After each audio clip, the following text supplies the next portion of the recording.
una persona me hace una pregunta muy dolida, muy sentida, que comparto, sobre cuál es la disposición que debemos tener los católicos frente a la muerte inesperada de un ser querido.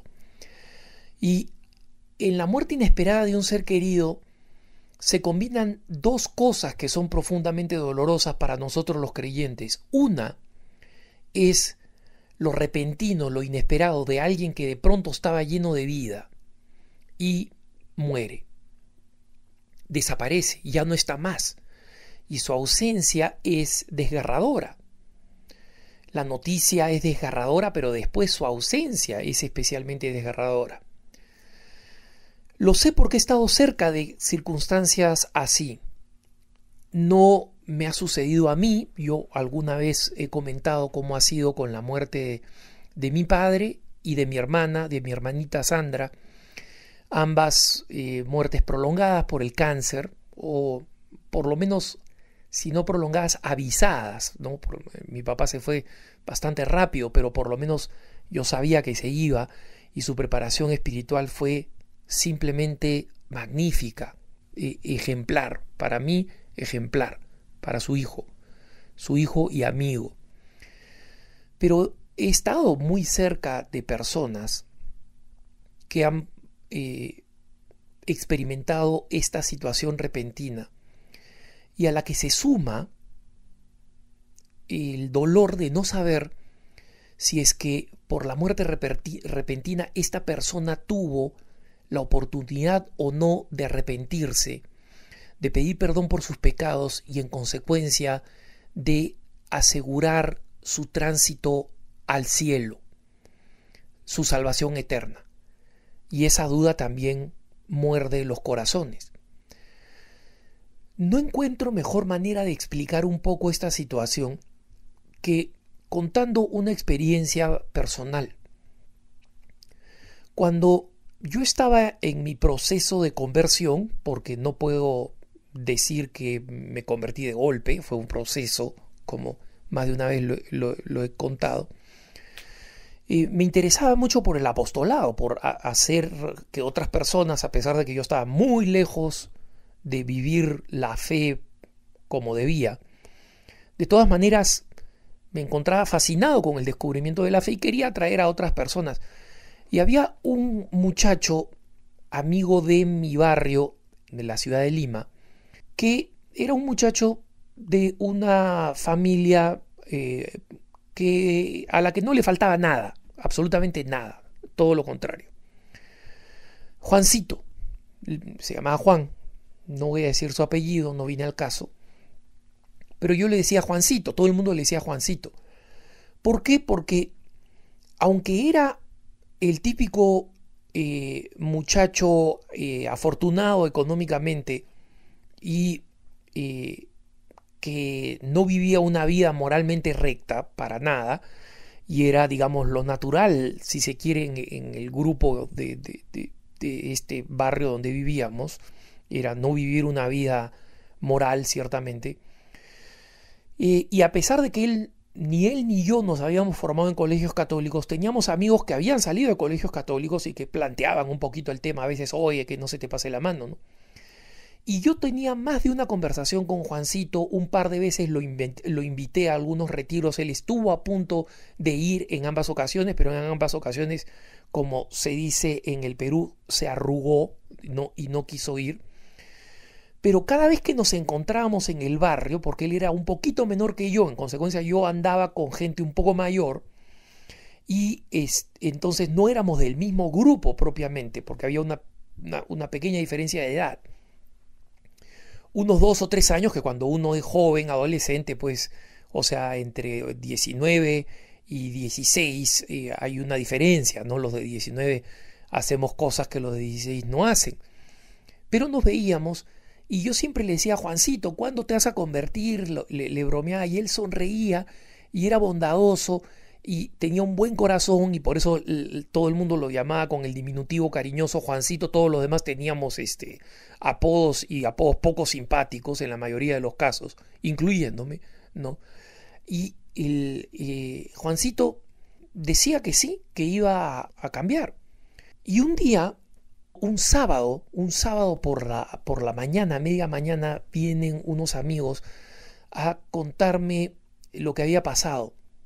Había una fiesta muy importante, muy lejos en el norte del Perú, en una ciudad que está como a 600 kilómetros al norte de Lima. Y Juancito y unos amigos pensaban ir a esta fiesta porque era una fiesta muy importante de alguien muy notable en esta ciudad, y habían decidido que iban a comerse los 500 y tantos kilómetros manejando desde relativamente temprano, salir a las 3, 4 de la tarde para llegar, digamos, a medianoche allí, sabiendo que esta iba a ser una fiesta que iba a durar toda la noche hasta la madrugada, hasta el amanecer. Y en el deseo de llegar lo antes posible, acelerando, simplemente se estrellaron contra un camión y murieron instantáneamente todos, incluyendo a Juancito. El velorio de Juancito fue terrible, obviamente fue a ataúd cerrado, y la mamá, que era una buena mujer y que supongo que había escuchado algo de que yo trataba de acercarme a Dios o estaba convirtiéndome o iba a misa, qué sé yo, me preguntaba angustiada si es que yo creía que su hijo se iba a salvar. ¿Y qué le podía decir yo a un muchacho que recién se estaba convirtiendo? Pero esta experiencia me abrió los ojos a una realidad muy importante. Tratar de entender lo que la Iglesia enseña sobre este asunto. Y en estas circunstancias no hay nada más hermoso que ser católico. ¿Por qué? Porque nosotros como católicos creemos en la posibilidad de hacer mérito hasta el instante mismo de la muerte. Podemos hacer mérito hasta el instante mismo de la muerte. Y les puedo decir que eso supone que en el microsegundo que puede tomar y que puede parecernos para nosotros demasiado corto para cualquier cosa, en el microsegundo que precede el momento final de la muerte, es posible un acto de arrepentimiento. Y por eso es que los católicos siempre rezamos por los difuntos, absolutamente siempre, porque creemos que ese mérito fue posible. Recuerdo en una época de mi vida, cuando estaba leyendo algunos fenómenos marianos, existe un caso que, si no me equivoco, está en alguno de los grandes clásicos marianos que no recuerdo, y les pido perdón porque no recuerdo qué clásico fue, pero no fue una novelita, un librito cualquiera, es el libro de un santo, ¿no?, que relata cómo el alma del purgatorio de un pecador perverso y empedernido, malísimo, se apareció a una santa religiosa y le dijo: ¿por qué no rezas por mí, por mi alma? Y la religiosa, sorprendida, le dijo: porque yo creí que te habías ido al infierno siendo quien eres. Y le dice: en el último instante de mi vida clamé y supliqué por misericordia a la Santísima Virgen María, y me concedió, por su intercesión instantánea, poder acceder al purgatorio. Pero voy a necesitar muchísimas oraciones y mucha penitencia. Pero eso no importa. Como decía el Papa Benedicto XVI en la Espe Salvis, en el capítulo final que le dedica al tema del purgatorio, en última instancia, saber que uno está en el purgatorio, por más que sea un sufrimiento intenso por el cual tenemos que ofrecer por las almas que allí se encuentran, es el camino a la salvación. Esa persona va camino al cielo, y por eso es que existe la tradición de llamar las benditas almas del purgatorio. Benditas porque sabemos que ya van camino al cielo con certeza, con distintos niveles de purificación, de sufrimiento y de necesidad de nuestras oraciones e intercesiones, pero van camino al cielo. Entonces, nadie puede dar por hecho, y resulta totalmente absurdo para la fe católica dar por hecho, que la persona que murió en las circunstancias más violentas y repentinas no tuvo ocasión o momento de arrepentirse. Y pienso en el caso de Juancito, que tenía esta preocupación de que en algún momento pensaba, bueno, voy a dejar esta buena vida, soy todavía joven, y voy a confiar y voy a convertirme. Él me decía, voy a ir a uno de tus retiros, Alejandro, voy a ir, ¿no? Entonces, ¿cómo puede haber actuado misteriosamente el Señor? No lo sabemos. Pero lo que sabemos es que existe la posibilidad de la salvación. ¿Existe la certeza? No. Pero ¿existe la certeza de que se condenó? Tampoco.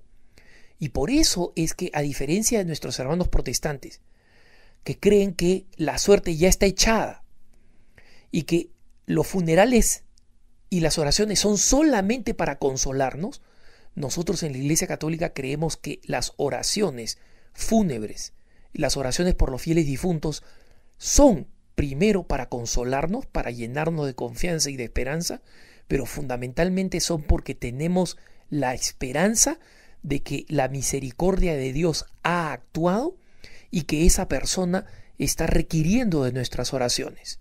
Entonces, tenemos que mantener la esperanza, y tenemos que mantener la esperanza alimentada por la oración, suplicando siempre la misericordia de Dios. No demos por descontado que las cosas han pasado cuando no sabemos cómo funciona el misterio de la gracia.